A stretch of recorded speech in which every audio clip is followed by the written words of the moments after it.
Hey, Jimmy, don't forget, I'll start back when radio starts back. So that's, I think, 30 seconds before you guys come back. So just whenever we see the sweeper come back up, we'll rejoin it for ESPN. In recognition of their sponsorship of today's game. Big round of applause, please, for McWilliams Heating, Cooling, and Plumbing.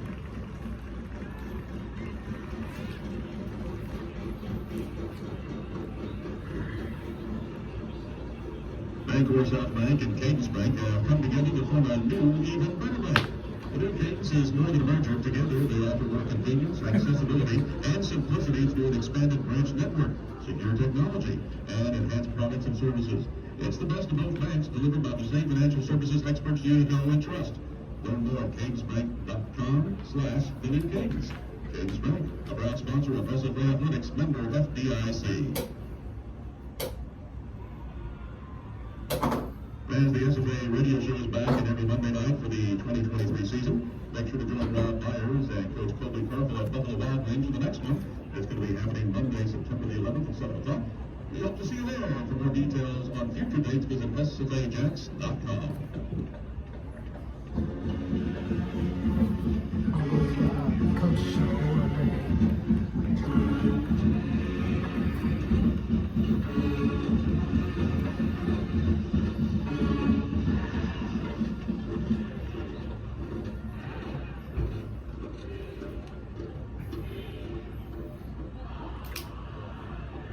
And 11:45 left here in the first quarter.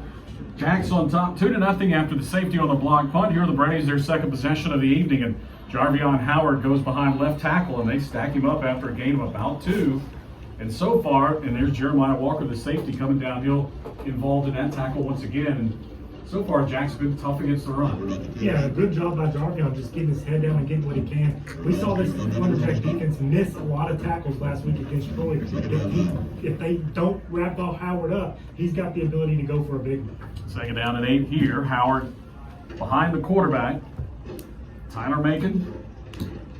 Howard, by the way, a grad student, 5'10", 200-pound graduate from Columbia, Mississippi. He's a transfer from Syracuse. Play action now, wanting to go up top. Macon downfield, has a man. Racing back there, though, is Harmon as he closed quickly.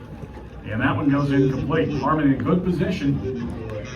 As he, again, has tremendous speed. Yeah, Harmon was really good corner on the edge for this Lumberjack defense. Played really well last week against Florida State. And there's Macon looking for his first completion of the year. He's now 0 for 6 on the season. He had a tough one last week against Southern Miss, 0 for 5 with 2 picks. And Adams on the edge for Alcorn State has the speed, so if he can get that ball out there and let him run under it, that could be a big play for them. They spread things out here 2 by 2, making the pass again. Murray pressure, hit him as he lets it go. Deep upfield, overthrown and incomplete as triumphant Olatunji gets there and almost picks it off. Yeah, I think Olatunji did get his hands on it, just kind of dropped it. But this far back, a punt is as good as an interception in that situation. So 4th and 8 now. The Braves will kick it away once again. As Josh Thompson goes back deep for the Lumberjacks. Caleb Darbone, the punter, out of Lake Charles, a transfer from Prairie View A&M, 44-yard average a week ago. Jacks special teams have scored 2. They come again. They kind of roll it. I'm not sure if they may have got a piece of this. A bad kick nonetheless. And Jacks Thompson runs by it. We'll let it roll dead. I thought for a moment he's going to try to field it on a hop. I don't think they got a piece of it, but I have not seen him do a rugby punt on film. I think that was a response to the block punt a minute ago, and so he's probably just not comfortable with it.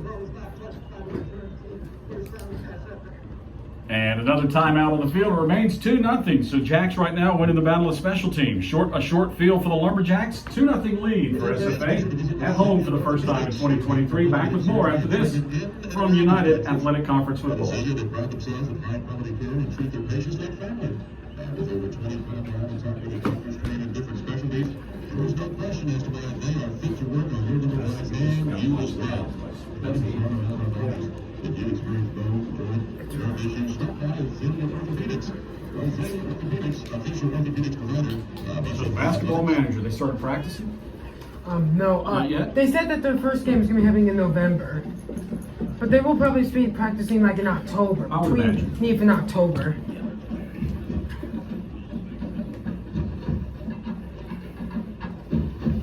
Do you know Garner Rodriguez?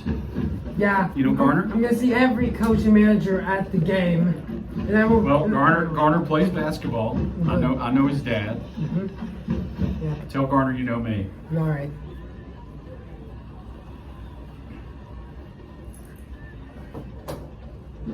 Is this the McAfee feed, I guess?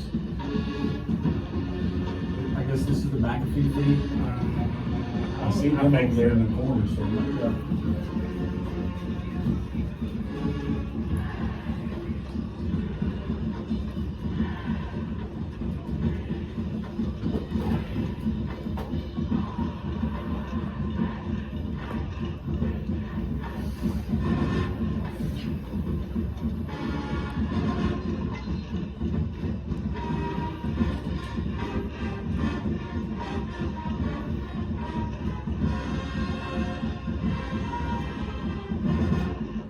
Well, kind of a defensive struggle has broken out here so far.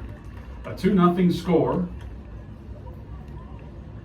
Special teams controlling it. Lumberjacks get a short field after a poor punt that time by the Braves, and they go back to work offensively, 1st and 10 at their own 47-yard line. Little play action from the Jacks. Maurer wants to go deep. Take a shot downfield, has a man there. Thompson slows up, over his shoulder, can't come up with it at about the 7-yard line. Yeah, and a really good throw by Maurer. Thompson he might have lost it in the sunlight. He's right there where the sun and the shadows kind of meets, and that's really hard for a receiver to adjust to. But there was the first shot. We did not see that last week. The game plan last week was to get it out quick. No shots taken. There was the first here tonight. And Thompson was there. They'll connect on one eventually. Yeah, really good throw by Maurer. They came out kind of conservative in that first drive, ran the ball most of the time. First shot, like you say, that we've seen. 3-man front for the Braves. Maurer with some time. Now on the out. Caught. And out of bounds in Braves territory at the 47-yard line. And they'll look at 3rd down. I think that was Kylan Harris on the reception. Does a good job. He's got an option out there. He can either keep going down the sideline for a big play, or if he can't get by that corner, he can sit down. That's what he did. Really good job making it 3rd and short. 3rd and 4, 2 receivers to the top, 1 to the bottom, and a give inside. Wembley makes a man miss. Wembley powers it forward, knocks the headgear off a Brave linebacker, and will pick up the first down as he moves the ball to the 41-yard line. Yeah, I couldn't see if that was it Ernest was the second who's held. I think so. But really good job by Wembley. They had him in the backfield, but he's elusive. He makes them miss and picks up the first down. It's 1st and 10 here now for the Jacks in Brave territory at the 41-yard line. As Lawton Reichel will go into the slot, top of your screen. And the Jacks will stub Keyshawn Williams as a tight end with a wing out there behind him. 2 tight ends here for the first time tonight for the Lumberjacks. Now in motion across to the right. A little power on that side. They come back with a little trap action, and Wembley cannot find running room. They stack him up for no gain. Just a really good job up front by Alcorn State. Defensive line and linebackers getting downhill and trying to stop that run. Both teams know what the other one's identity is. Both teams want to really impose their will up front with an offensive line and run the ball. And whichever team can win up front is going to win the night. Santonio Rice was the first one there for the Braves. 2nd down and 10 now for the Jacks as they come everybody in tight this time as they bring them all in. And Maurer wants to pass. Comes out here to the near sideline, overthrown and incomplete. Trying to go to Connor Mullins. Tight end out of Hurst. Transfer from the University of Mary Hardin Baylor.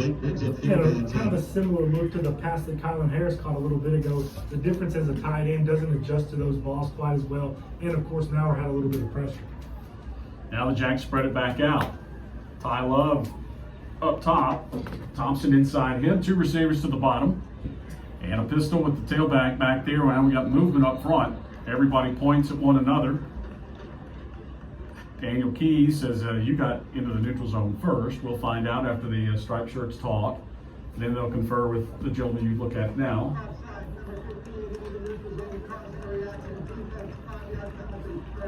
Tyler Smith, the defensive end, transfer from Arkansas Pine Bluff, guilty. And so instead of 3rd and 10, now the Lumberjacks will have 3rd and 5, and that perhaps gives them a few more options on how to try to pick this up. Yeah, 3rd and 5, a lot of things are at your disposal. All your RPO stuff, your quarterback run, we talked about Mauer's ability to run it, all that stuff is now available to SFA. Mauer to pass, looks left, wait, comes back over the middle, and throws behind Ty Love. As Mauer again had great protection, had plenty of time, looked left, came all the way back across the field to throw to Love there, but just could not connect there. Offense, it appears, will stay out there on 4th and 5 at the 36-yard line. Yeah, it looked like a little bit of communication error there. Love kind of kept running. It looked like Mauer thought maybe he was just going to kind of sit in that window and kind of threw it as if he was going to stop in that zone. Same formation for the Jacks. As Mauer takes the snap, looks left again. Over the middle, caught, Reichel, 25, heads forward to the 20, and he's down at the 20-yard line. A gain of 16 yards, Lawton Reichel, the senior out of Canyon. And Reichel has been really good for this team his career when he's been healthy and injured. Love has kind of played him a little bit throughout his career, but when he's on the field, he's been effective. 1st and 10 Lumberjacks, ball at the 20-yard line here. In there at running back now is Anthony Williams, the sophomore out of Orlando, a transfer from Central Florida. He will set to the right of Brian Mauer. Jacks right now been looking to pass the ball, kind of force the issue. Now we got movement. And the Lumberjacks will back up 5 yards rather, their first penalty of the evening. Yeah, we talked a lot about Wembley earlier. But Williams had just as many yards, actually slightly more than Wembley last week at Troy. Yeah, Williams 9 carries, 55 yards and a touchdown. Averaged 6 yards a carry. Also had 1 catch out of the backfield. You see that offensive line, Clint Lappick, Guillory there. And Adams, a big transfer at right tackle. 6'7", 321-pounder out of Flower Mound. Big man. 1st and 15. Mauer again to pass. They blitz out to Reichel at the 20-yard line, and he's knocked out of bounds there as he makes the grab. He gets the penalty yardage back, and then we're up 2nd down and 10. Really good catch. Andrew Smith came down, made a tackle. As soon as he caught the ball, really good job holding on to it. Nothing more you can do if you're Andrew Smith than just get there and make a play and hope he drops it. Alcorn 3 down front, and they bring pressure from linebackers. Jacks have done a good job picking it up so far. Flanker screen, and Alcorn jumps it and breaks it up. Making the play out there that time for the Braves was Javante Leatherwood. No. I think it was Edwin Summerwood. Yep. Really good job seeing that screen and coming downhill. The Jacks put a lot of that on film last week. They threw a lot of screens against Troy. Look for them to maybe pump a fake screen at Alcorn and try to catch them off guard later in the game. Well, again, flanks out up top. Mauer trying to get something going here. Jacks lead it 2-0, middle of the first quarter. And they'll play action. Mauer now flushed out of the pocket, grabbed, and he'll go down back at the 27-yard line. First sack allowed by the Lumberjacks this season. And now a somersault by the defensive end. And now the official's going to go talk to him and say, "This is not a gymnastics meet, mister." That's actually the linebacker, Terrence Ellis.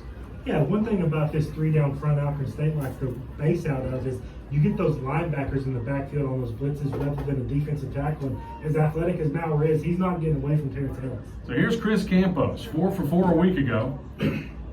This will be a 44-yard attempt, certainly well within his range. A little bit of a breeze into his face off his right shoulder. This kick on its way has plenty of distance, and that one is up and good. So as we go to the second, 5-0. A safety and a field goal. Lumberjacks lead it 5-0 over the Braves of Alcorn State. 6:38 to play here in the first quarter. Back with more Lumberjack football here from the United Athletic Conference.